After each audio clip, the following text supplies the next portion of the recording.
পৃথিবীটা নাকি ছোট হতে হতে স্যাটেলাইট আর কেবলের হাতে ড্রয়িং রুমে রাখা বোকা বাক্সতে বন্দি। আহা হা হা আহা আহা হা হা। ঘরে বসে সারা দুনিয়ার সাথে যোগাযোগ আজ হাতের মুঠোতে, খুঁজে গেছে বেশ কাল সীমানার গন্ডি।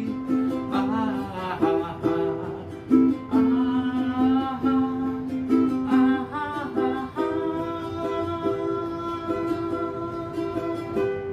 ভেবে দেখেছ কি তারাও যত আলোক বর্ষ দূরে, তারও দূরে